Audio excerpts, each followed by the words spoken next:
Sa pasimula ng taong 2024, naisip kong makabubuti sa atin na simulaan ang ating pag-aaral ng isang bagong series na ating mababasa sa iba't ibang bahagi sa mga aklat ng mga ebanghelyo.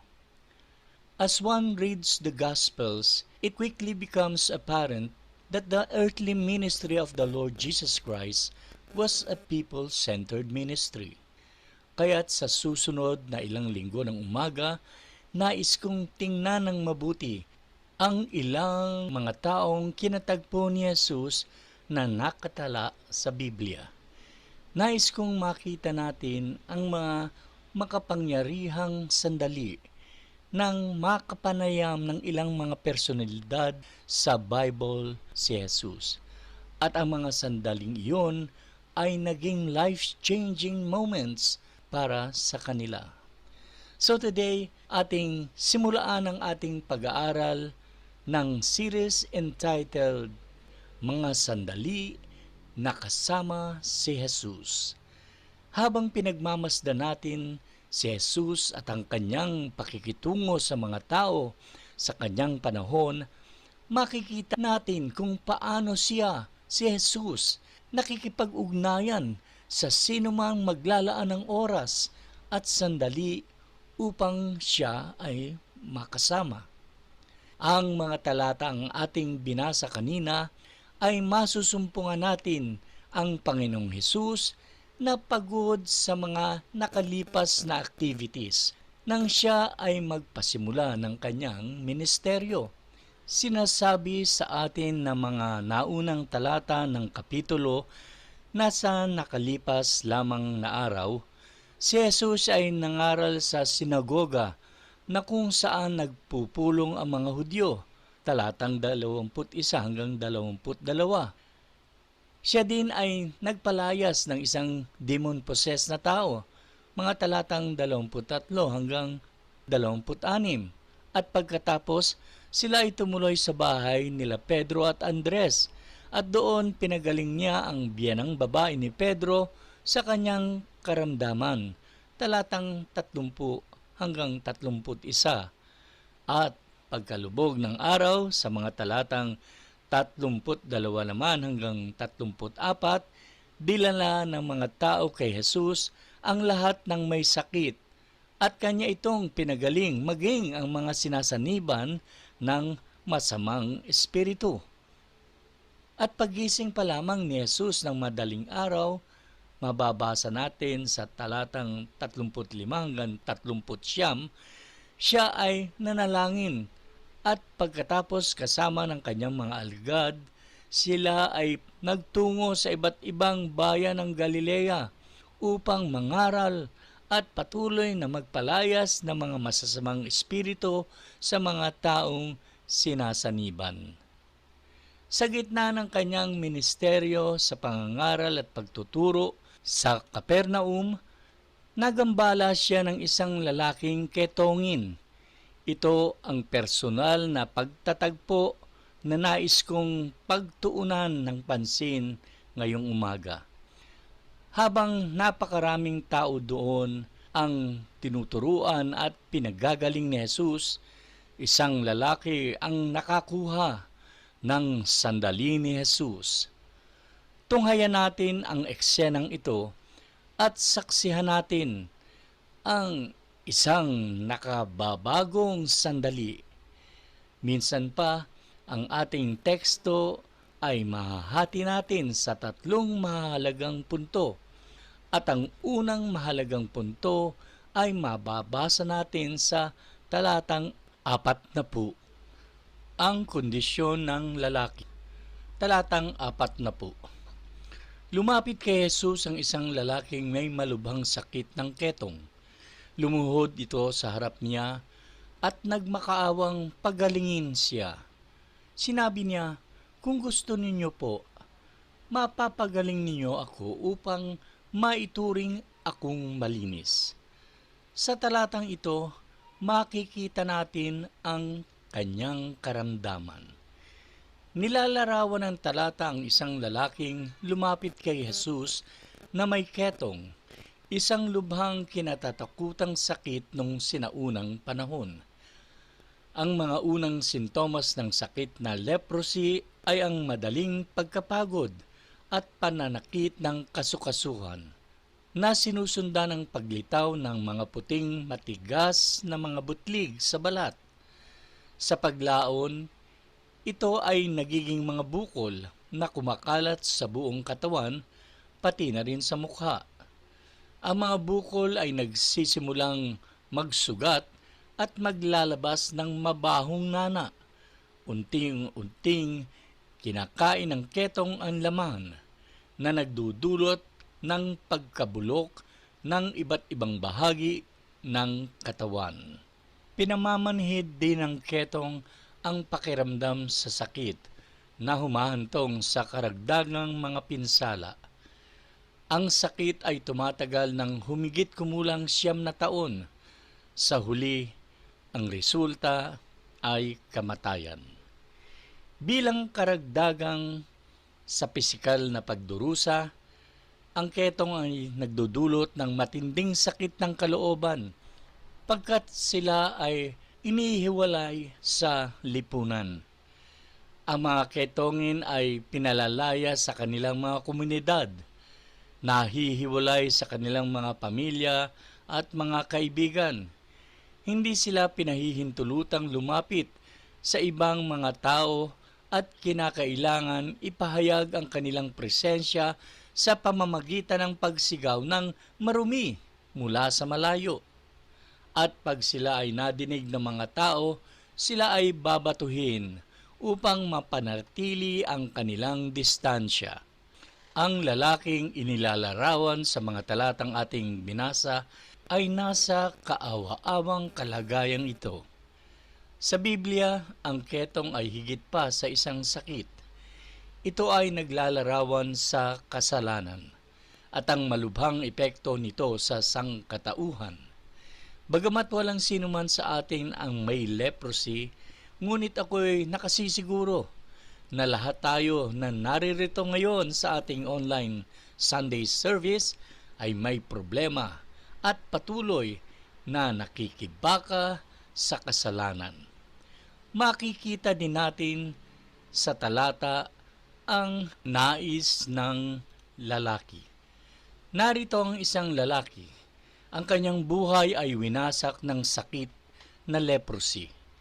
Marahil ay nagising siya ng umagang iyon sa kanilang leper colony at nabalitaan niyang nasa bayan ang isang lalaking nagngangalang Jesus.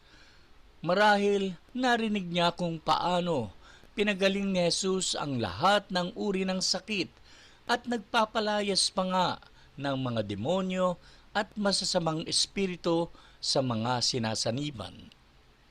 Sa kauna-unahang pagkakataon sa mahabang panahon, nagising ang pag-asa sa isang pusong wala nang nakikitang magandang kinabukasan sa kanyang buhay. Nang mga panahong iyon, karamihan sa mga tao ay naniniwala na ang ketong ay hatol ng Diyos sa isang malubhang kasalanang nagawa ng taong dinapuan ng sakit na ito. Ang ketong ay isang malupit na dagok sa kalooban, damdamin ng isang tao na may ganoong uri ng sakit. Pagkat kanilang nadarama na wala sa kanilang nagmamahal, sila ay nilalayuan at ayaw man lamang alagaan. Ngunit ng umagang iyon, nagising ang pananampalataya sa puso ng ketonging ito at batid niyang kailangan niyang lumapit kay Jesus. Anuman ang nag-udyok sa kanya, ang kaawa-awang taong ito ay nagsimulang maglakad-lakad patungo kay Jesus. Imagine ninyo ang mga kaganapan sa mga sandaling iyon. Napakaraming tao ang nagsisiksikan upang makita at madinig si Jesus at bigla na lamang nagkaroon ng kaguluhan sa mga nagsisiksikang tao nang mapagtanto ng marami na mayroong isang ketongin sa kanilang kalagitnaan. Palagay ko ay parang Nahawi ang mga tao na tulad na nangyari sa dagat na pula sa panahon ni Moises. Habang papalapit ang lalaki kay Jesus, ang mga tao naman ay naglalayuan na may pagkahalong takot at pandidiri sa kanya. At nang siya ay abot kamay na ni Jesus, lumuhod siya sa harap ng Panginoon at ipinahayag kay Jesus ang kanyang ninanais. May tatlong mahalagang katotohanan ang kanyang mga sinalita sa Panginoong Hesus. Ang una, ang kanyang mga salita ay nagpapahiwatig ng pagnanais na makalaya mula sa kanyang sakit. Ikalawa, ang kanyang mga salita ay nagpapahayag ng pananampalataya sa kakayahan ni Jesus. At ang pangatlo, ang kanyang mga salita ay nagpapakita na siya ay hindi karapat-dapat humarap sa presensya ng Panginoon. Ang tatlong bagay na ito ay nagpapahayag kung ano ang dapat na nasa puso ng isang makasalanang taong gustong lumapit kay Jesus upang maligtas sa kanyang mga kasalanan at sa hatol nito. Kailangan magkaroon ng pagnanais na maging malaya mula sa kasalanan na nagbubuklod sa kanya sa Diyos. Ang pagnanais na lumapit kay Jesus ay bunga ng biyaya ng Diyos at pagkilos ng kanyang banal na espiritu sa puso ng makasalanan, tulad ng sinasabi sa Efeso, Kapitulo 2, mga talatang 8-9. Dahil sa biyaya ng Diyos, naligtas kayo nang sumampalataya kayo kay Kristo. Kaloob ito ng Diyos at hindi galing sa inyo. Hindi ito nakasalalay sa mabuti ninyong gawa para walang maipagmalaki ang sinuman. At ang pananampalataya na bahagi ng biyayang kaloob ng Diyos ay namumunga sa puso ng makasalanan na siya ay manalig sa kakayahan ni Jesus, na siya ay kanyang maililigtas sa hatol at kapangyarihan ng kasalanan. Alam din ng ketonging lalaki na hindi siya karapat-dapat na humarap sa Diyos dahil doon siya ay lumuhod at nagmakaawa. At ito ay magpapaalaala sa atin na wala sino man sa atin ang karapat-dapat ng pagliligtas ng Diyos at tanging habag at biyaya lamang niya ang nag-udyok upang isugo niya ang kanyang anak na si Jesus para tayo ay maligtas mula sa kanyang banal na hatol laban sa ating mga kasalanan. Tunay na amazing ang biyaya at pag-ibig ng Diyos sa atin. Sabi nga sa Juan, Kapitulo 6, mga talatang 37-40, ang ganito, ang lahat ng taong ibinigay sa akin ng Ama ay lalapit sa akin. Tulad ng leper, kumilos ang Diyos sa kanyang puso upang lumapit siya kay Jesus. Tuloy natin ang talata. At hinding-hindi ko itataboy ang mga lumalapit sa akin. Talatang 38. Sapagkat naparito ako mula sa langit, hindi upang gawin ang sarili kong kalooban, kundi ang kalooban ng aking Ama na nagsugo sa akin. At ito ang kalooban ng nagsugo sa akin, na huwag kong pabayaang mawala ang kahit isa sa mga ibinigay niya sa akin. Sapagkat kalooban ng Ama na ang lahat ng kumikilala at sumasampalataya sa anak ay magkaroon ng buhay na walang hanggan at bubuhayin ko silang muli sa huling araw.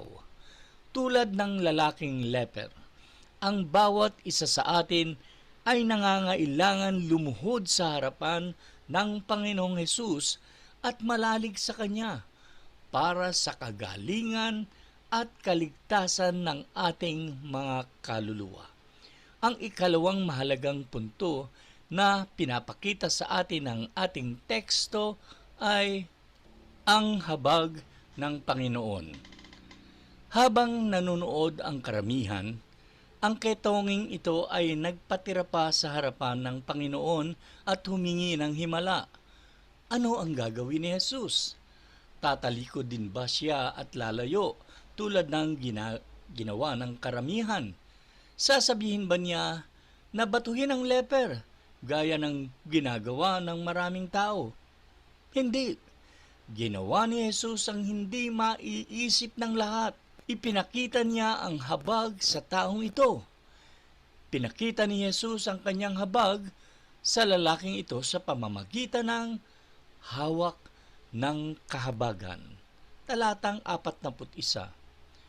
Naawa si Jesus sa kanya, kaya hinawakan siya ni Jesus at sinabi, "Gusto ko, luminis ka." Maraming taon na ang lumipas nang huli siyang makadama ng hawak ng ibang tao. Maraming taon na rin ang maaaring lumipas nang huli niyang mahawakan at mahagkan ang kanyang asawa at mga anak, pagkat ang sinumang humawak sa isang leper ay magiging marumi at ipinagbabawal ito ng batas. Sa dahilang maaaring mahawa ang taong humawak sa isang leper. Ngunit ano ang ginawa ni Jesus? Hinawakan niya ang lalaking may ketong. Laking gulat niya marahil na siya ay hinawakan ni Jesus. And probably, pati ang mga tao sa paligid ay napalunok na lamang sa pagkagulat. Pagkat maaaring nasa sa isipan ng mga tao na hindi mo dapat hawakan ng leper at baka siya, si Jesus, ay mahawa. Importanteng matandaan natin that the leper did not transmit to Jesus the corruption of his disease. Rather, Jesus transmitted to the leper the cleansing power of his deity. Did you know that Jesus is still touching lives today? Walang diferensya kung sino ka man at anuman ang iyong mga nagawang pagkakamali. Walang napakasamang tao ang di kayang maabot ng kamay ni Jesus. Ang tanong is, naranasan mo na ba ang mahimalang hipo ni Jesus sa puso mo? Naaalala mo pa ba, kapatid, kung paano ka nakakulong sa rehas ng kasalanan? Wala kang magawa upang makalaya. Do you remember how good it felt when the Lord reached into the hell of your life and touched you? Kung magkagayon, ay alam mo ang dulot, nakagalakan ang touch ni Jesus. Kaibigan, kung hindi mo pa nararanasan ang glorious touch ni Jesus, huwag ka nang mag-atubili at tulad ng lalaki, tulad ko, at tulad ng iba pa na kasama natin ngayon, bakit di ka lumapit kay Jesus sa araw na ito? Pinakita din ni Jesus ang kanyang habag sa lalaking ito nang siya ay magkaroon ng kagalingan at pagbabago ng kalagayan. Talatang 42. Sabi dito, gumaling agad ang sakit niya at siya ay luminis. Sa sandaling hinawakan siya ni Jesus, siya ay naging malinis. Ang kanyang ketong ay agad na gumaling at ang kanyang balat ay nagiging bago at kasing sariwa ng balat ng isang sanggol. Siya ay nagkaroon ng panibagong buhay. Maaari na siyang bumalik sa kanyang mga mahal sa buhay. Maaari na siyang muling matanggap sa lipunan. Nagbago ang lahat ng maramdaman niya, ang makapangyarihan at nakapagbabagong hawak ni Jesus sa kanyang balat. At yan ang nangyayari spiritually when a sinner feels the saving touch of the Lord Jesus Christ. Kaagad, ang kadiliman at pagkamatay sa kasalanan ay napalitan ng buhay na nagmumula sa Diyos. Ang makasalanan ay hindi na nawawala kung hindi natagpuan na. Sabi nga ng alibughang anak, I was once lost, but now I'm found. Hindi na patay, ngunit ngayon ay buhay na. hindi na isang taong itinakwil at pinabayaan. Ngayon ay ginawang anak ng Diyos. Nawawalang kaibigan, makinig ka. Kung paanong binago ni Jesus ang buhay ng ketonging ito at pinalaya siya mula sa pagkaalipin ng kanyang sakit, ito ay maaaring gawin din sa iyo ni Jesus. Yan ay kung ikaw ay lalapit na may pagkukumbaba ng puso, hihingi ng tawad sa banal na Diyos at sasampalataya kay Kristo Jesus bilang iyong Panginoon at tagapagligtas. Ang ikatlong mahalagang punto sa ating teksto ay ang sinasabi ng kautusan. Mga talatang 43 hanggang 45. Sa mga talatang ito, mababasa natin ang utos ng batas. Mga talatang 43 hanggang 44. Sabi dito, pinaalis siya agad ni Jesus at binilinan, "Huwag mo itong ipagsasabi kahit kanino. Sa halip, pumunta ka sa pari at magpasuri. Pagkatapos, maghandog ka ayon sa inutos ni Moises bilang patunay na malinis ka na." Ang isang leper na gumaling ay kinakailangan iharap ang kanyang sarili sa pari upang masuri at siya ay bigyan ng isang sulat na katibayan na siya ay lubos ng magaling. Ang kautosang ito ay mababasa natin sa Leviticus chapter 14 at ito ang sinasabi ng batas. Ang ketongin ay pupunta sa pari at ang pari ay lalabas sa kampo kung saan naroroon ang ketongin. Dito ay pinapakita na dapat tulungan ng pari ang ketongin na maunawaan ang lugar ng kanyang paglilinis. Dahil hindi maaaring makapasok ang ketongin sa loob ng kampo kung saan naroroon ang pari. Kailangan lumabas ang pari kung nasaan ang ketongin. Ito ay naglalarawan ng ginawa ni Jesus para sa atin. Hindi tayo makapapasok sa langit sa presensya ng Diyos dahil tayo ay makasalanan.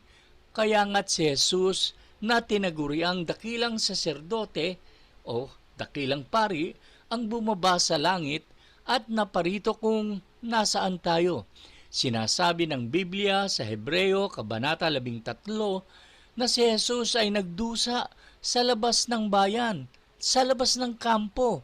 Siya ay bumaba dito kung saan tayo naroroon at sa labas ng Jerusalem, sa isang burok na tinatawag na Calvary.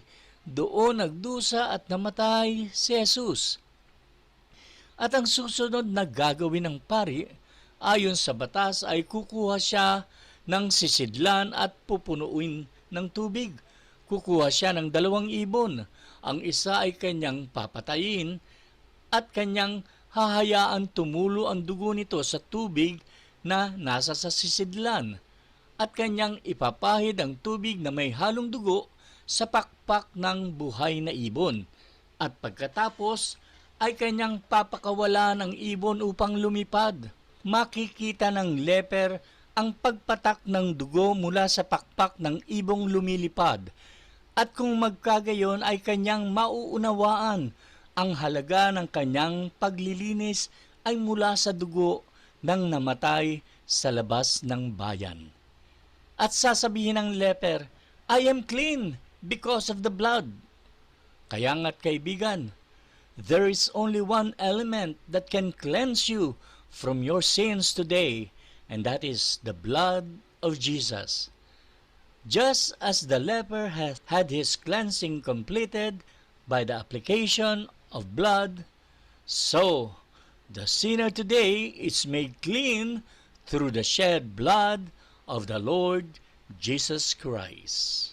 Talatang 45 naman mababasa natin ang di mapigilang ipamalita. Verse 45, ganito ang sinasabi. Pero pagkaalis niya, ipinamalita niya ang nangyari sa kanya. Kaya kumalat ang balitang ito hanggang sa hindi na lantarang makapasok si Jesus sa mga bayan dahil pinagkakaguluhan siya ng mga tao. Kaya roon na lamang siya nanatili sa mga ilang. Pero pumupunta pa rin doon ang mga tao mula sa iba't ibang lugar. Kaya nga, tayo na nagkaroon ng nakapagbabagong sandali with Jesus ay dapat na nasa labas at ipinamamalita natin sa isang mundong nanonood na tayo ay nilinis, pinatawad at pinalaya ni Jesus sa ating mga kasalanan at sa paghahari nito sa ating buhay. Tulad ng pinagaling na leper, ating patuloy na ipamalita ang ginawa ni Jesus sa ating buhay. Sa ating pagtatapos, kaibigan, katulad ka ba ng kawawang lalaking ketongin? Tinatanggap mo ba na ikaw ay may sakit sa espiritual na kalagayan at nangangailangan ng tulong para magkaroon ng kagalingan? Inaanyayahan ka ni Jesus na lumapit sa Kanya tulad ng ginawa ng lalaking ketongin at sumampalataya ng buong puso sa Kanya bilang iyong Panginoon at tagapagligtas upang ikaw rin ay makaranas ng paglilinis at mapagkalooban ng panibagong buhay. Ito muli ang inyong lingkod, Brother Ed.